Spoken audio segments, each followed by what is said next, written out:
guys, so this lesson is going to be about modal jazz and specifically improvisation in modal jazz.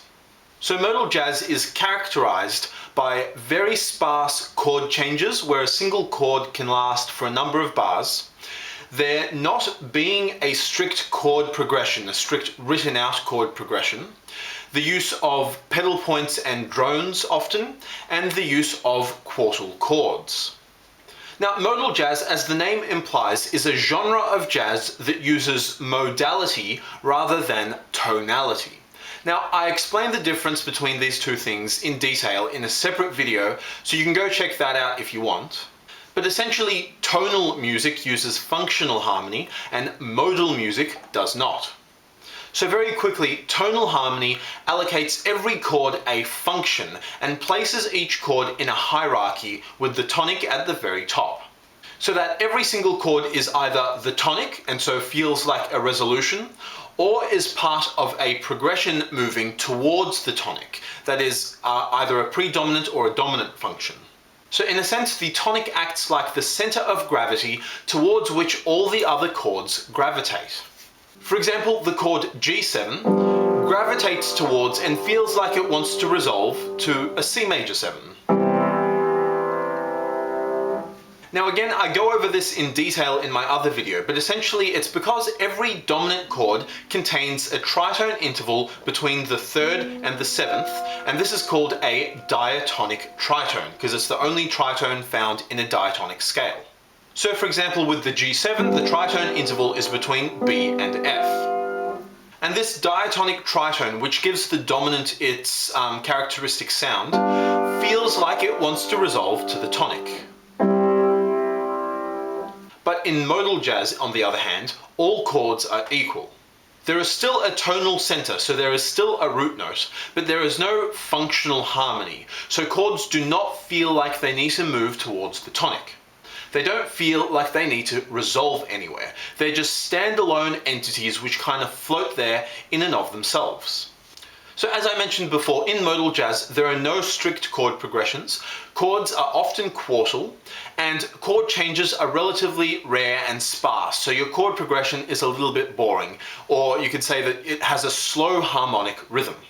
However, you still use diatonic chords, just like in tonal music. So for example, in the key of D Dorian, you would still use the diatonic chords from that key. So D minor 7, E minor 7, F major 7, G7, A minor 7, B half diminished, and C major 7.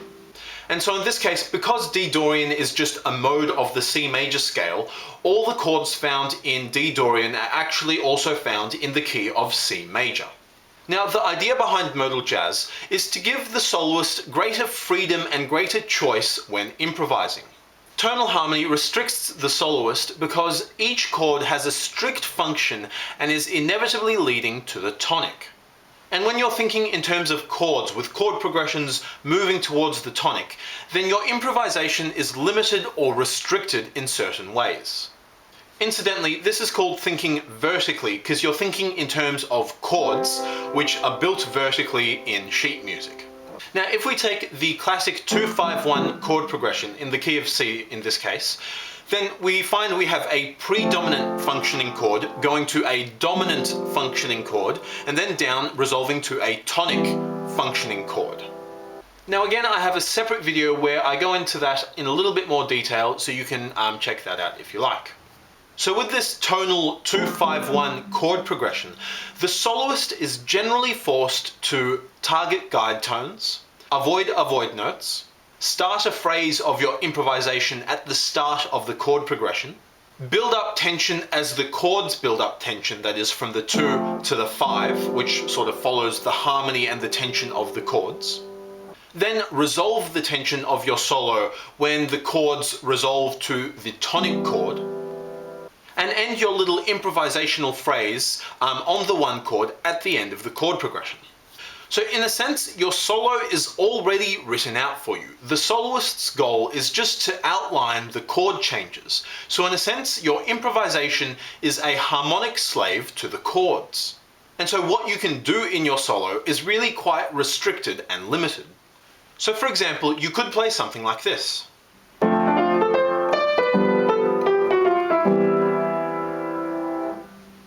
Right, so I started my solo at the beginning of the chord progression,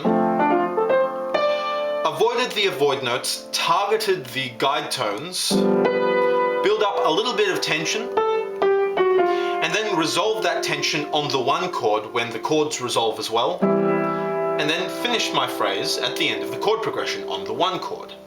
So it was a perfectly nice sounding solo, and that's kind of the problem. It's very sort of expected. You knew exactly what I was going to do. It sounded very smooth, and I was targeting all the right notes and avoiding all the right notes and building up an appropriate amount of tension and then resolving that tension.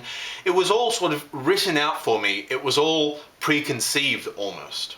And not only that, but you can create a relatively interesting sounding solo by just playing one note. You can have a one note solo. And that's because the chords are changing, and so the harmony of that note is changing. So for example, if I just play the note A,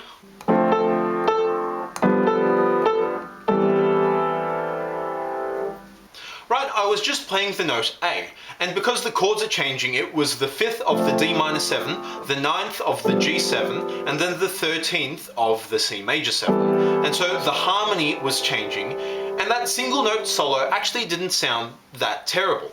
In fact, it sounds relatively interesting despite being an incredibly boring and an incredibly uncreative solo. So before modal jazz, soloists generally thought in this way, that is, in terms of chords and arpeggios. They thought in terms of the chord progression, where you focus your solo on where the chord leads rather than on the chord itself. And so by removing the functionality of chords, modal jazz allows a soloist to focus exclusively on the melody and not worry about the underlying harmony. Now this is called thinking horizontally, or in terms of scales or entire keys or entire modes. So modal jazz treats chords as decorative rather than functional. So this gives you greater flexibility and greater creativity when improvising, and in fact it forces you to focus on creating interesting melodies and not just outlining the chords or modifying your solo to fit the chord progression.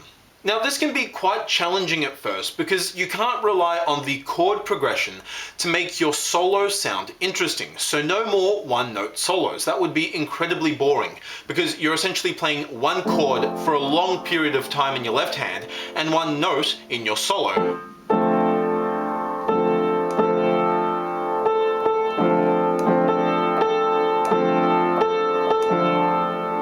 Right? Incredibly boring. And so instead, with modal jazz, you can now target any note in the scale. There are no guide tones and there are no avoid notes. However, there are something called character tones, which I'll get to later. And because there's no strict chord progression and each of the chords kind of just floats there by itself, you can start and finish a phrase whenever you like. There's no limitation on phrase length because you don't have to work around a pre-existing chord progression.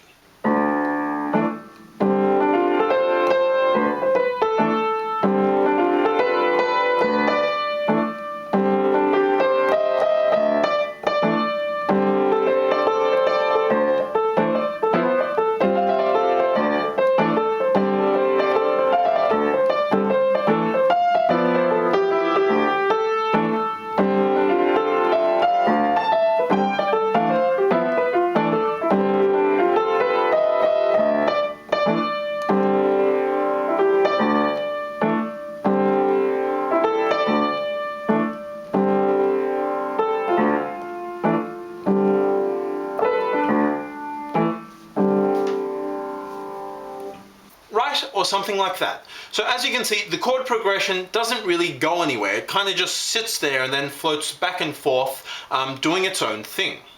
So whereas with the tonal 251, you had to fit your solo around the chords, both harmonically and in terms of timing and phrasing, in modal jazz, because only one chord is played for a long time and it doesn't really feel like it needs to move or resolve anywhere because you're playing those quartal chords, and so you eliminate any sense of harmonic motion, the solo doesn't have to focus on where the chord progression is leading. But instead the soloist can create a free and unique melody that captures the sound of an individual chord or the mode or the groove of the song. So even though a modal jazz solo is much freer than a tonal solo, there nevertheless are some restrictions. Firstly, you generally stick to the diatonic scale. So in this case, I was in the key of D Dorian. So I was generally using the scale of D Dorian with some occasional passing notes. You want to avoid playing or emphasizing the diatonic tritone because that sounds very tonal. You want to emphasize the root note in the bass to establish a tonal center. And while there are no guide tones for each chord that you have to target, there are still things called character tones, which you should try and emphasize. Now, I don't want to say you should target character tones, because in modal jazz, you don't have to target any note in particular, or rather you can target any note that you want. So even though all the notes in the scale are equal, that is, there are no guide tones or avoid notes, you could say that the character tone is the first among equals. Now this is because a character tone is the unique note or degree that makes a particular scale sound like that particular scale and helps distinguish it from the major or a minor scale or any other mode. So for example, the difference between a major scale or the Ionian mode and a Lydian scale is that the Lydian scale has a sharp 4. Therefore, the sharp 4 is a character tone. The sharp 4 is what gives the Lydian scale its character. Similarly, the Mixolydian scale has a flat 7, which distinguishes it from the regular major scale, so the flat 7 is the character tone. Similarly, the thing that distinguishes the Dorian mode from the Aeolian mode, or the natural minor, is that the Dorian has a natural 6, whereas the Aeolian has a flat 6. And so the character tone of the Dorian scale is a natural 6. And so the character tone of the Phrygian scale is a flat 2, and of the Locrian is a flat 5. Now I've written them up here in the picture-in-picture, and notice that all of the character tones are either a B or an F, which are the two notes which make up the diatonic tritone in the key of C major. So that's just an interesting little aside. And so if you go back and listen to my little modal improvisation earlier in this video, you'll see that I was trying to emphasize that character tone in the key of D Dorian, or the B. Now this is where it can get a little bit confusing. Even though modal music does not have a functional harmony, different chords still have different amounts of tension. And so you can still classify all of the chords in a particular key into 3 different categories. Now the first category is the tonic. Now if you're building chords out of thirds, then the chord that fits into the tonic category is the tonic chord. But if you're building chords out of fourths, then a tonic category chord, or a tonic functioning chord, is any chord that has the tonic note in it but does not have the character tone in it. And naturally, the tonic category chords are the most stable. Now the second category are cadential chords. Now a cadential chord is a chord that has the character tone of that particular mode as a chord tone, that is, in the chord, in the 7th chord, whether or not you're building the chord in thirds or in fourths. And if a chord has both the root note and the character tone of that mode in it, then it is still classified as a cadential chord. And this is the most unstable chord in modal harmony. Now the final category are non-cadential chords.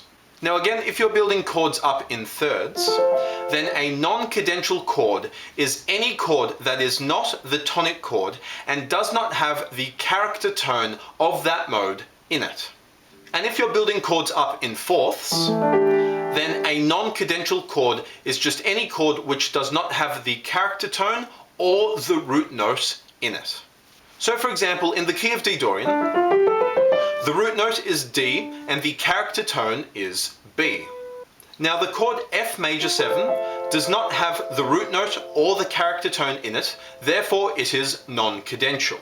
The chord E minor 7 has the character note in it, therefore it is a cadential chord. And the chord D minor 7, of course, is the tonic chord because it starts on the tonic, on the root note, and it doesn't have a character tone in it. Now, similarly with quartal harmony, a chord like this does not have the D or the B in it, therefore it is non-cadential. A chord like this has the B in it, which is the character tone, therefore it is cadential. And a chord like this does not have the character tone, but it does have the root note in it, therefore it is a tonic. However, to make the chord changes a little bit more interesting, you can add chromatic approach chords.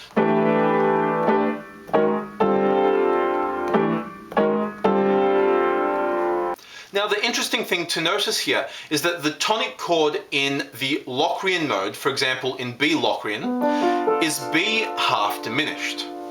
So B half diminished is of course the tonic chord of B Locrian mode, but it also contains the character tone of that mode, which is the F.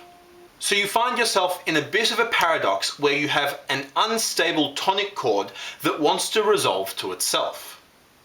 Now this is why the Locrian mode generally isn't used in modal harmony. So then any chord which contains the character tone of that mode and is therefore a cadential chord feels unstable and feels like it wants to resolve or pulls towards the tonic chord. Now this pull for a resolution or pull to the tonic chord is not as strong as a dominant chord wanting to go to the tonic chord, but it nevertheless has a slight tendency to kind of feel like it wants to resolve back to that tonic chord. Now, of course, the most common cadence in functional harmony is a 5, the dominant chord, going to the 1. But the most common cadence in modal harmony is a 2 going to the 1, so moving by a step. And so just like in functional harmony, where the usual chord progression or the usual functions that you would go through in a chord progression would be a predominant function chord to a dominant function chord to a tonic function chord, in modal harmony, the equivalent kind of progression would go from a non-cadential chord to a cadential chord, then to a tonic chord. So you can describe the movement of chords, or the fact that a particular chord feels like it wants to resolve, as that chord acting like a functional dominant chord, but it wouldn't be accurate to call it a functional chord, or to call this functional harmony. That term is exclusively reserved for tonality rather than modality. And so you'll find then that in the best known modal jazz song, that is the song So What, the chord progression goes from an E minor 7 down to a D minor 7. Now notice that this E minor 7, using a So What chord voicing, has the note B in it, which is the character tone in the key of D Dorian, which is the key that this song is in. Therefore, this is a cadential chord. And it therefore creates a little bit of tension that feels like it wants to resolve down to that tonic chord, which is the D minor 7. And notice that there's no character tone in this voicing, that is, there's no note B. And so in the song So What, which again is that classic modal jazz song, we have that little riff at the beginning, and then we have a cadential chord moving to the tonic chord. And that's why that particular chord combination or chord movement sounds really strong and good. So you are still creating tension with a cadential chord and resolving it to a tonic chord, but you're doing so in a non-functional manner. And also, as a bit of an aside, where the character tone is located in the chord affects how much tension you create, and therefore how much that chord feels like it wants to resolve to the tonic. The character tone in the root of the chord creates a lot of tension. The character tone in the fifth of the chord creates a bit less tension. The character tone in the third of the chord creates even less tension, and the character tone in the seventh of the chord creates even less tension, and so feels like it wants to resolve to the tonic chord less. Now I've written all of that up here in the picture-in-picture, so you can pause it and have a look at it if any of that didn't make sense. So then modal jazz is designed to give the improviser greater freedom and flexibility. However, there are still some restrictions. There are no guide tones, however there are still character tones which you should try and emphasize. Similarly, there's no functional harmony, however you still create non-functional tension with the chords that you play. And that tension you create still slowly wants to lead you back to the tonic chord, so the chords still want to float back down to the tonic chord. However, that need of resolution, or that feeling for resolution, is nowhere near as strong as a dominant chord wanting to go to the tonic. It's much more subtle and it's much more vague and ambiguous, but it still exists because different chords create different amounts of tension. So in conclusion, in modal jazz, because of the lack of chord progression and the lack of chord functionality, the focus of the improvisation is on creating a coherent and a meaningful melody, rather than merely restating the chord changes. And precisely because the chord changes are so boring, it forces you to be more creative and more interesting in the actual melody that you create. Cool, that's it for me guys, thanks for watching. As always, feel free to leave any questions or comments. See ya!